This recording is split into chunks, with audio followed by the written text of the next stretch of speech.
So my question is similar to the one to the gentleman before. We want a fresh new insight. Okay. It is a little bit different. It is different in the way that I understand about going with the flow and how to align with the divine and, create those happy molecules and be happy and follow the joy and the bliss and all of that.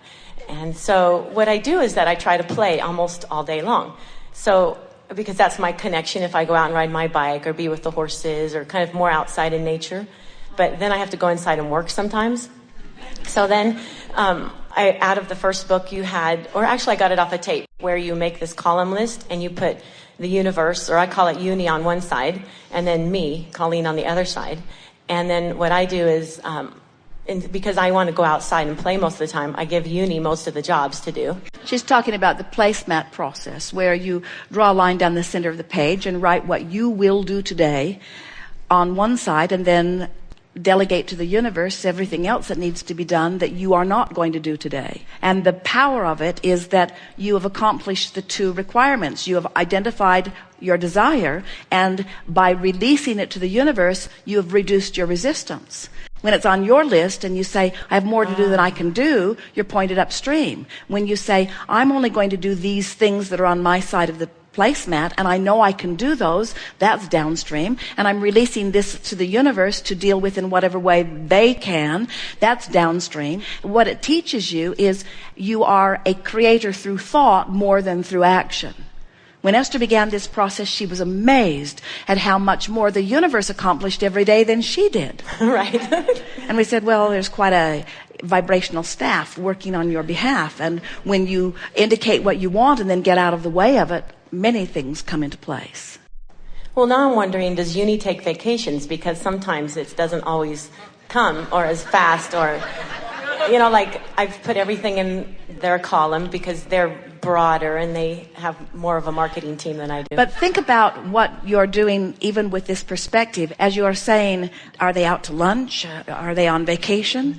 And feel the vibrational basis from which you would even make such a statement. It's one of shortage or lack. It's right, not absolutely. happening fast enough. So all that happens is that you're more upstream. Most of the processes work better for most of you when you first begin to play with them, because your expectation of receiving benefit from them is higher. We always say start with something easy, but most of you have these things that you really want, and you've established this pattern of I really, really want this thing I do not have. I really, really want this thing I do not have. And then you say, I'm going to apply this fresh new process to this thing I do not have. And in the beginning, the fresh new process is the dominant vibration, so you get some movement, but before you know it, you're back to this thing I do not have. And so it's just a matter of relaxing more. We like to say you don't need to be patient when you understand this stream, but you do need to be pointed downstream in this stream. And here is the thing that we most want you to be sensitive to. Ask yourself, does this thought feel downstream or upstream? And sometimes you can't tell. So beat the drum of it a little more until you clearly can tell if it's upstream or downstream. And usually when you're asking that question, it is upstream. Mm-hmm. Then reach for something softer until you viscerally feel a little bit of relief. And then let it go. And what you begin to notice is your resistance just softens and softens and softens until there isn't any. And then things start lighting up. We want you to get the sense of these wonderful things that are in your vibrational escrow.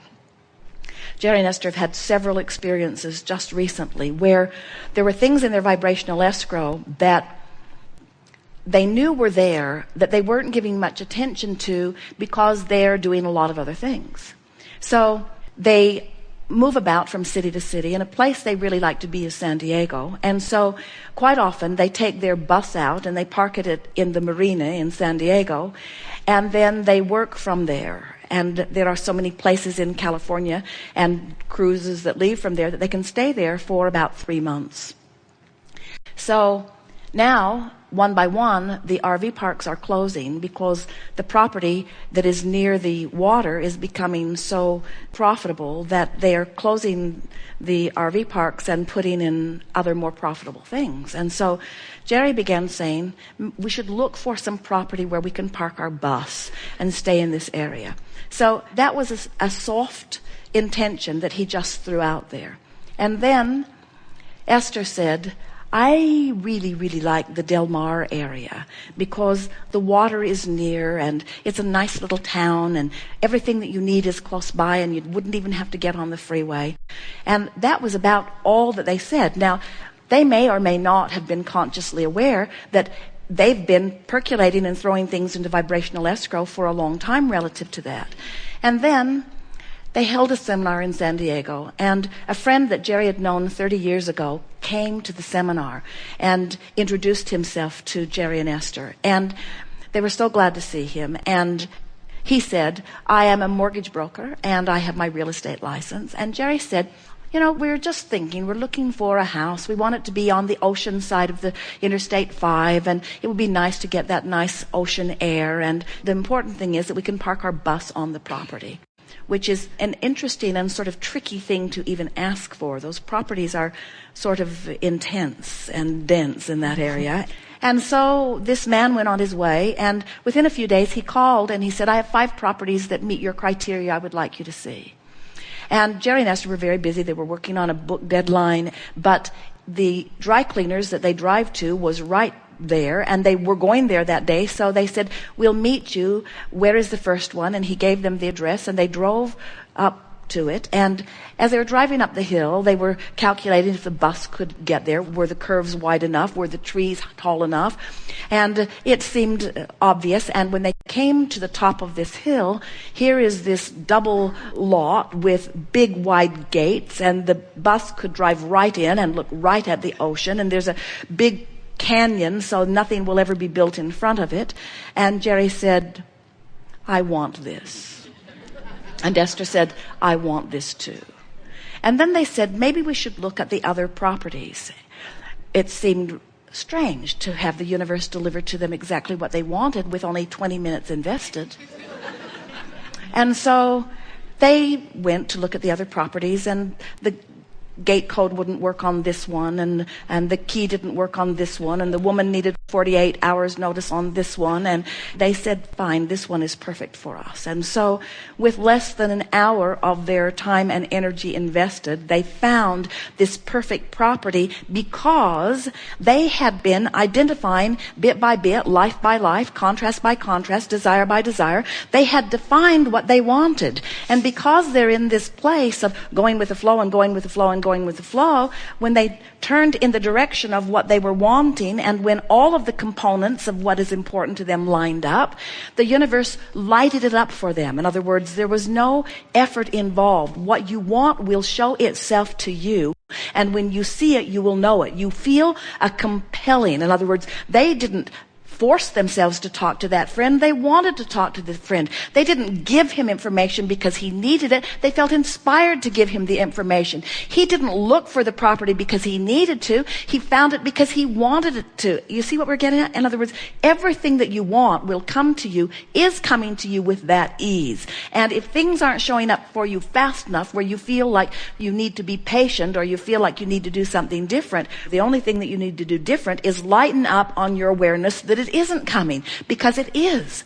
People will say, I want to be over there, and we'll say, well, what's over there? And they'll say, well, I can't tell you because I'm not over there, but I can tell you what's over here. And we say, well, we don't really want to hear what's over here. We want to talk about what's over there. And they say, but first let me tell you what's over here, because if I explain to you why I don't like where I am, then maybe you'll understand more why I want to be over there. And we say, doesn't work that way. You've got to find the vibrational essence of where you're going, and that must become dominant in your vibration before it can begin showing up to you. And that's what that placemat process does for you in time.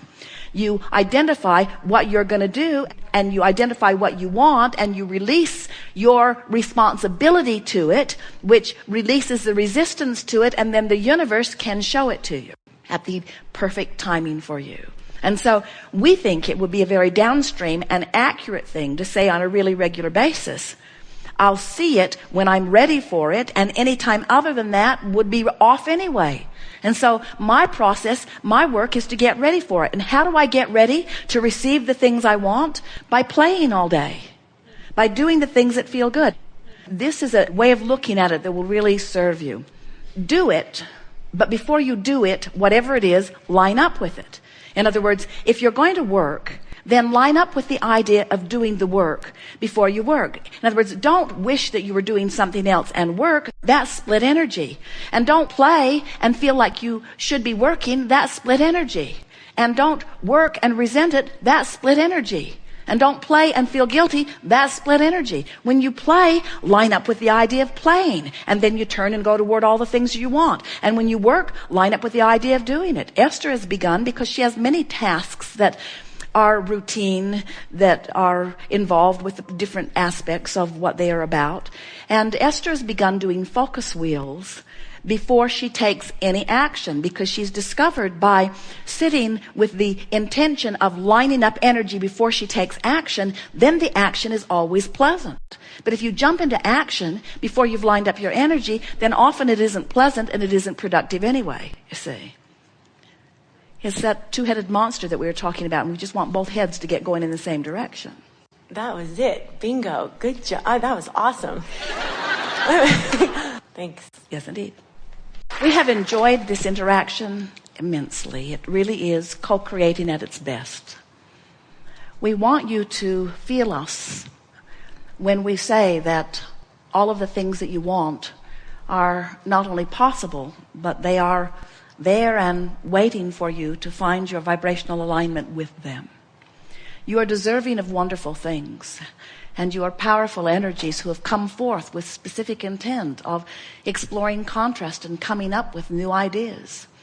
And when your new ideas hurt you, something is screwy. And when your new ideas call you, everything's just right. But you are the only one who can make that difference. In other words, you have to find a way to make peace enough with where you are that you let yourself turn in the direction of those things that you are so deserving of. All of the resources of Source are at your disposal. And this is not a limp thing that is happening. In other words, creation, who you are, leading edge creators, you're not out here floating nebulously. You're not on your own. You are not being tried or tested. You are an integral part of an expanding universe. And you have resources at your disposal that you have not up to now utilized as effectively as you can.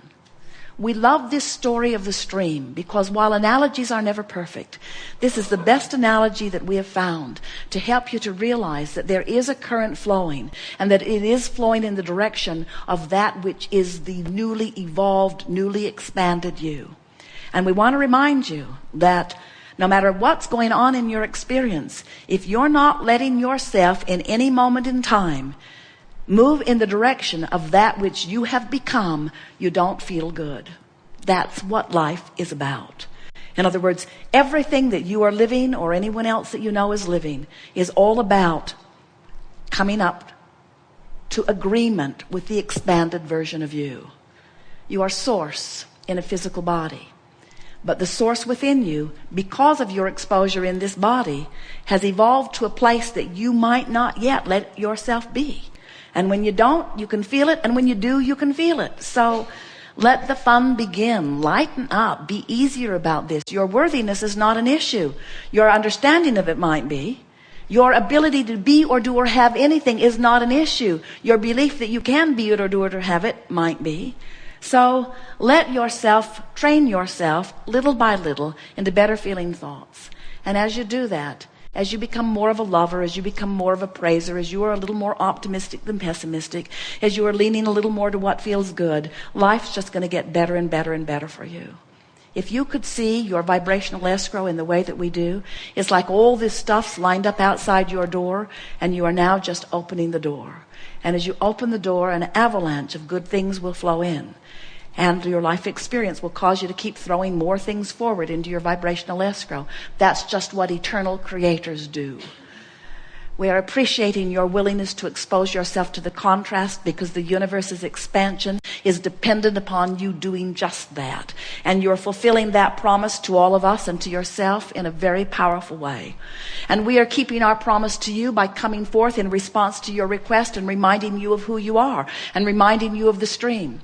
Because you knew that as you came forth that you might be caught up in the contrast and that you might lose your way temporarily, and we've come forth to remind you how to quantify your journey, and now you know.